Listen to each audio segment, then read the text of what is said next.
What is up, everybody? It's welcome back to Dayside. I'm your host, John Wayne here, and today I'm reviewing an album I've been wanting to review for a while now. The newest release by Minnesota rock, emo, and pop punk band Remo Drive. A Portrait of an Ugly Man is what it's called. It actually released in June of 2020, and I've been wanting to cover it for a while now, but just really haven't gotten around to it. Now, a bit of history on this band is I am a very, very big Remo Drive fan. I love this band, but they haven't had the best track record over the last couple of years.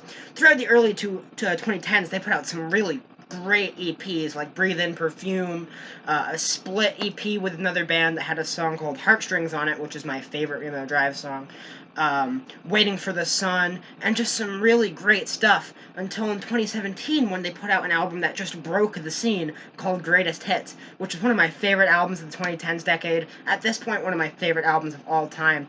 Just a really amazing and fun emo album, and I know a lot of people don't see emo as something to be fun, but it's so over the top and so snarky that while it is emotional and is something that does resonate with you when you listen to it, you can have a lot of fun bopping out to songs like Crash Test Rating, It's quite a blast, and they followed it up with a more mainstream EP, pop music, after they signed to a major label, but it's solid. Then comes 2019, and they drop their second album, Natural Everyday Degradation, and it is one of the worst albums I've ever had this pleasure of listening to. It's boring, it's drab, it's overproduced, and does almost nothing interesting. Besides the opening track, $2, it's just a pretty terrible album. If you look up the definition of sophomore slump in the dictionary, you are going to see a picture of natural everyday degradation. And I'm not the only one that thinks that. So many people, including ARTV and Crash Thompson, who are both really big fans of Greatest Hits and their other stuff. The Needle Drop was what helped make Greatest Hits blow up so much because he liked the album. All of them think the same thing about Natural Everyday Degradation, that it's one of the most boring albums and a terrible sophomore slump. And here we are now to A Portrait of an Ugly Man. And when I heard the lead single, I was worried. I got very worried about this album. When they released Star Worship, I thought, oh god, this is going to be really boring. Now, the next single, Ode to Joy 2, didn't really win me over either, so I was getting very worried about this album until it released. And, well, I would have to say it's an improvement over Natural Everyday Degradation in just about every way. This album is very solid. They go in a new direction of sorts. It's very stripped back compared to Natural Everyday Degradation, where that album was incredibly overproduced and sanitized. This album is much more stripped back, but not in the same way Greatest Hits was. Greatest Hits was loud and in your face and raw, where A Portrait of an Ugly Man is stripped back and kind of lo-fi sounding.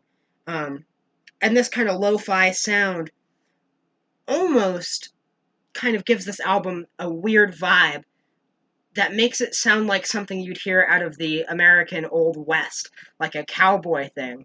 And that has made me affectionately dub A Portrait of an Ugly Man cowboy emo, because that's what it sounds like. It sounds like an emo album had a baby with the score from an old Western movie, and I think it works really well. I think it's actually a pretty interesting sound, something I haven't really heard before. And I think it works pretty well, and I think that helps to make this album more interesting than it would be if it was just the same sound as Natural Everyday Degradation. And I like it. It works quite a bit, honestly. I've seen a lot of people compare this album to early 2000s Panic at the Disco, and what I have to say to that is, bitch, where? I don't hear that at all. If this album reminds me of anything, it's The Killers' Sam's Town. A lot because there's a lot of like orchestration and stuff going on within the music. And I think that's a nice backbone, is the kind of orchestration that gives it that kind of westerny country vibe. And I'm into it. I rather like it, actually. So yeah, I do like this album. It is such an improvement in every way over Natural Everyday Degradation, because that album was so boring and it lacked so much energy. It just felt like Eric and Sam were so worn out and tired and uninspired because the album is so tired sounding. It's so drab, it's so boring. And while the energy on this album and the quality of this album is nowhere near the energy and quality that we got in Greatest Hits, it is very much improved on here and makes this album more fun to come back to. I've listened to Degradation maybe twice now. I keep coming back to Portrait of an Ugly Man quite a bit, actually, and enjoy it just about when I do. But this album is not perfect. The more critical I looked at it, I started to tear it apart. The flaws of this album are so easy to pick, and there are a lot of them. The biggest one being a lot of the compositions of the songs are very bad. Um, the mixing just doesn't always work. Some things sometimes super overpower others. Sometimes not all the sounds fit with each other. Um, and lyrics aren't always the great, and they don't always fit in melody lines, but we'll get to that.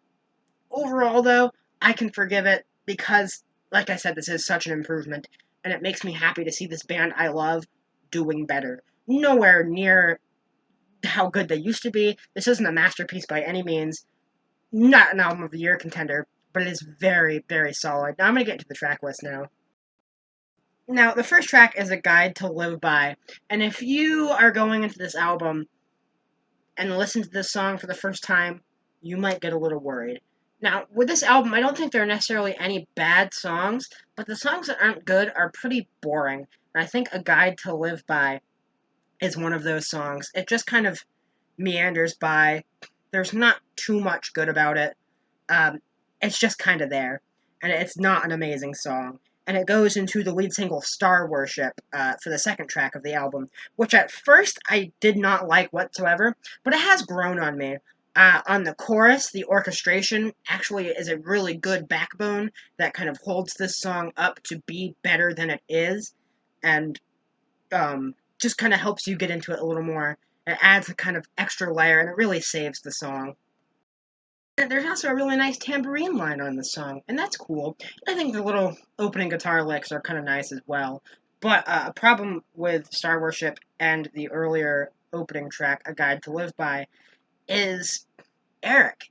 Once again, on these tracks, just is not engaging, does not do a good job performing his vocal duties, and he's not a captivating frontman like he was on Greatest Hits or Pop Music or the old EPs.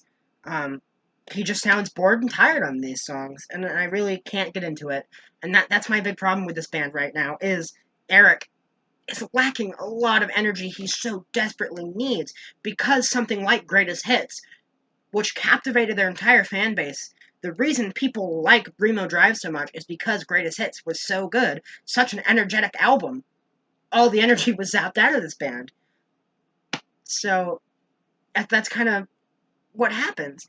But I don't think Star Worship is a terrible song. Lyrically, it delves into the idea that people will, well, worship stars, specifically in bands, with lyrics like, with every man who wears a guitar on his chest, hallelujah, are you my God, are you my maker?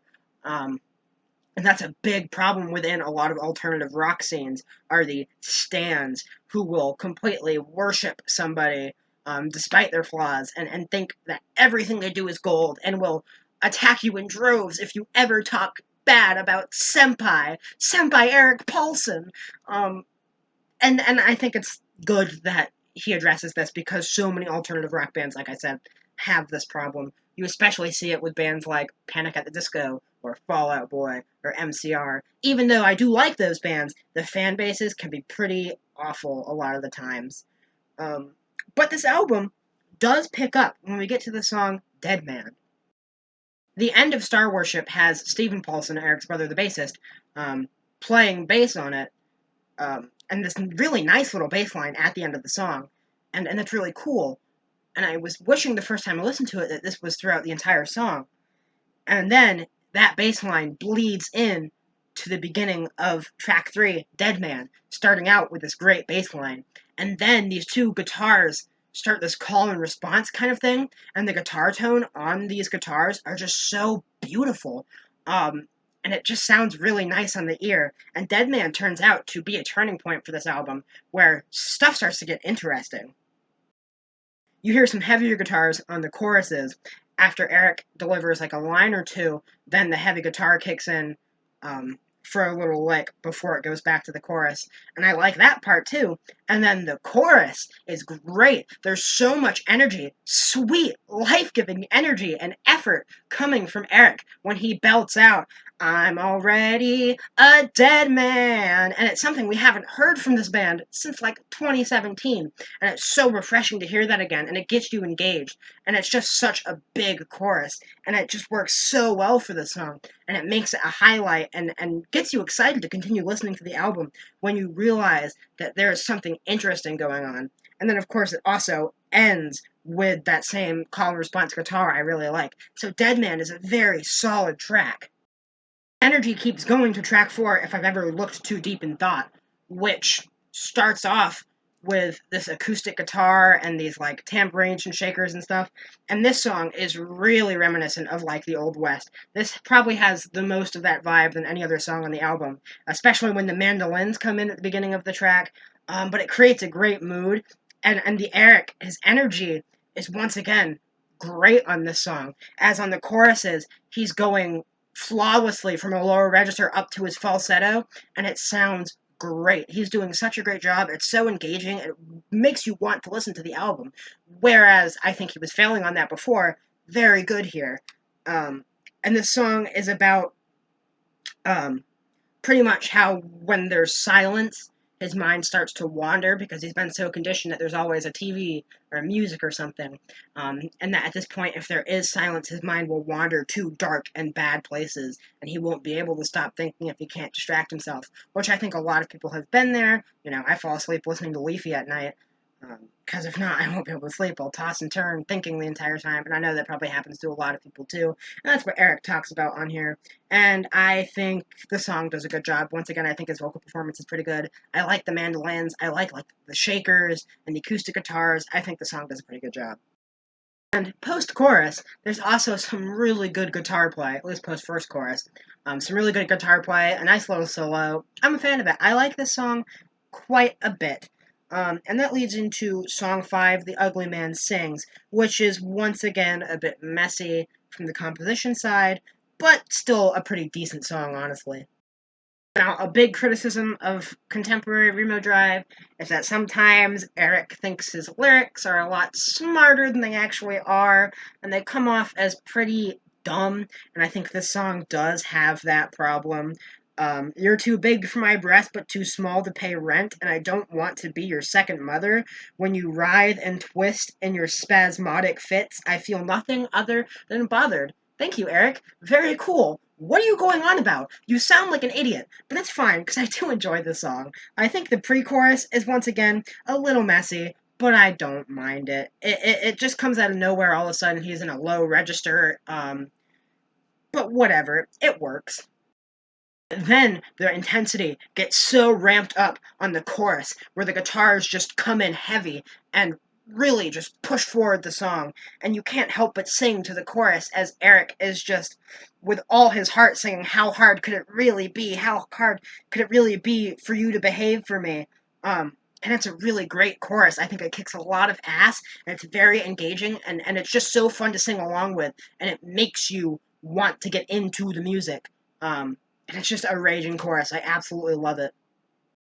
I also think the little piano solo is a lot of fun, too. It's a nice little part of the song. So while the song is messy, the low register pre-chorus comes out of nowhere and goes into a raging chorus that just outdoes the rest of the song. It's very messy composition-wise, but it's very enjoyable overall, especially that chorus. It's one of the best moments of this entire album. And it goes into track 6, True Romance Lives, which is a song that a lot of Remo Drive fans are not a fan of. And was a little conflicted at first on this song.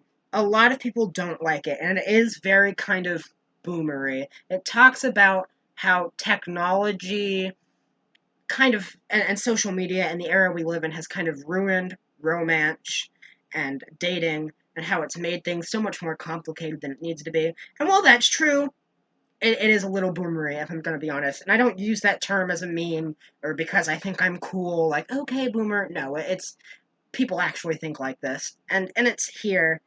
And I think this song is very messy, but at its core, I can't help but enjoy it.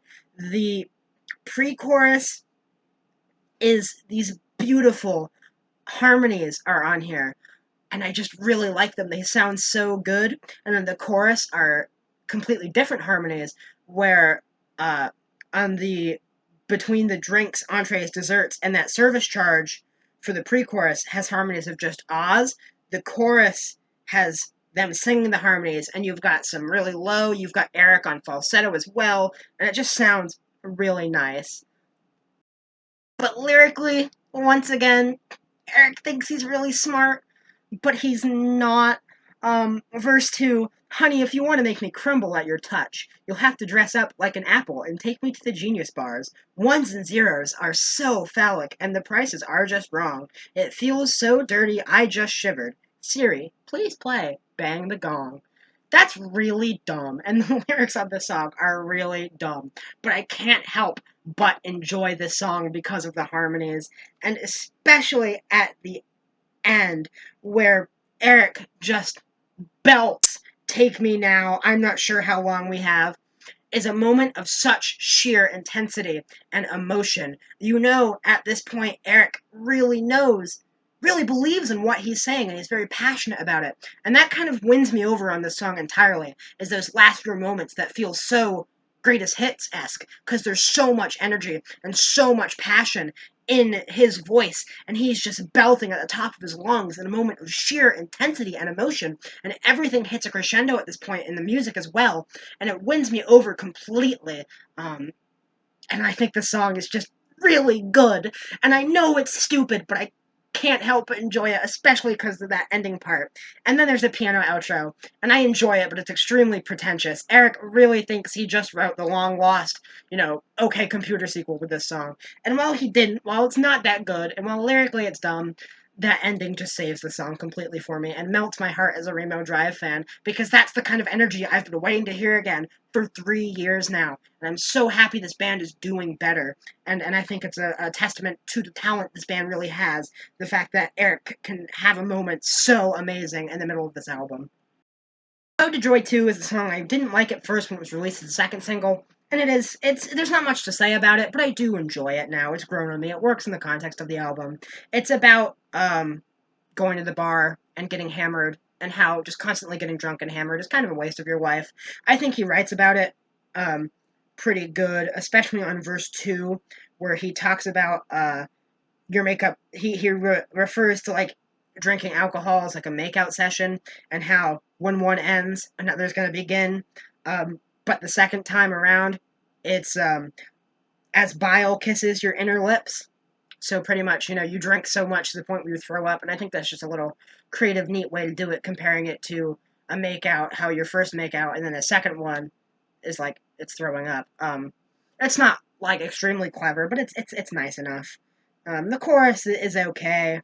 Um, and then at the end, you get another kind of greatest hits moment where Eric sings "Whoa," and it starts off as like a singy thing, but then it ends, he's screaming, and it works. The song isn't necessarily interesting, like I said. I don't have much to say about it, but I do enjoy it. It has grown on me.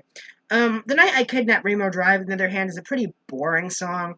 It's not bad, but it is rather boring. I'm honestly not into it. Um, but it's there. I have some problems with it, especially the post chorus, where it's "Come on, you're killing me," an obvious reference to the song that made them famous, "You're Killing Me," and it's just so obvious, like a wink, wink, nudge, nudge. Hey, you're killing me. Remember that? And fourth wall break. It reminds me of like the Member Berries from South Park. Oh, remember, you're killing me. Remember greatest hits. Remember when this band was good? And that's what they're kind of trying to do, make you feel like, oh, I liked You're Killing Me, and I liked your greatest hits, so you know what? I like this song. When in reality, it's a pretty dumb and bland song. Not the worst thing I've heard, but nothing too interesting. A Flower and a Weed, on the other hand, is amazing. This is the best song this band has made, probably since 2017's Greatest Hits. I mean, there are a couple really good songs in between there. Two Bucks and Song of the Summer are both pretty excellent, and I would say A Flower and a Weed is with those two as the best three tracks this band has made since Greatest Hits. it's just so intense. It brings the intensity and it brings the energy that so much of their newer stuff is lacking. Um, and the chorus, I could be content with myself. Until then, I'll go through hell. Eric is just belting it with so much energy and so much intensity and so much emotion, and he breaks out that falsetto at the end a little bit, and it just works incredibly well. And everyone is doing such a great job. The guitar in this track is great. The bass is great, and even the drums are good because this band is lacking a drummer since their first drummer left after Greatest Hits. Sam left after Greatest Hits. The drumming on this album, I haven't mentioned it because it's not noteworthy, but even on this song, it just works really well. I can't stress just how good the guitar work on this song is the entire time.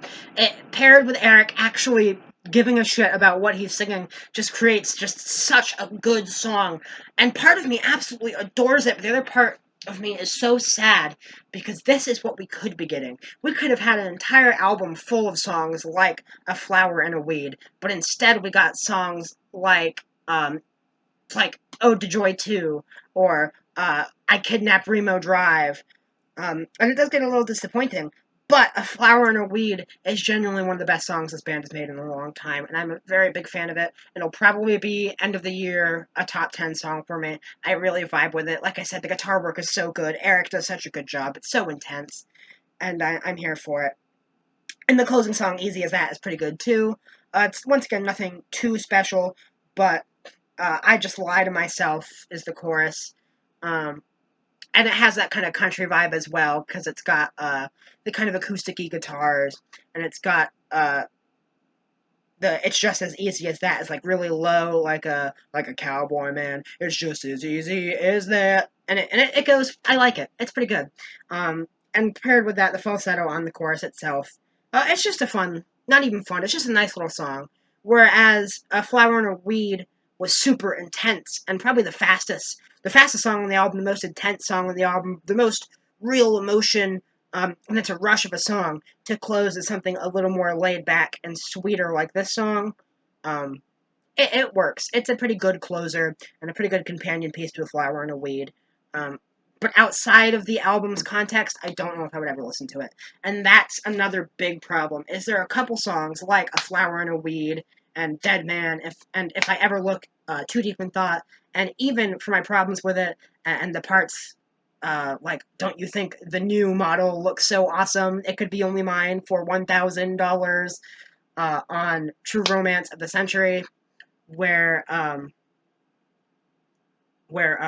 True Romance Lives. Sorry, I'm getting my songs confused. Where it feels very forced, and that he's trying to put words that don't fit in the melodies, and the song is a mess. But I still like True Romance Lives.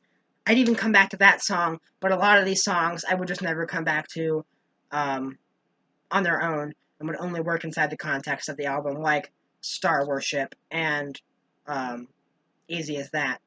But overall, I do think Cowboy Emo is solid. I've been coming back to it quite a bit and have been listening to it. A very big improvement over Natural Everyday Degradation, and I really hope this band takes a break because they've pretty much been nonstop going the entire decade.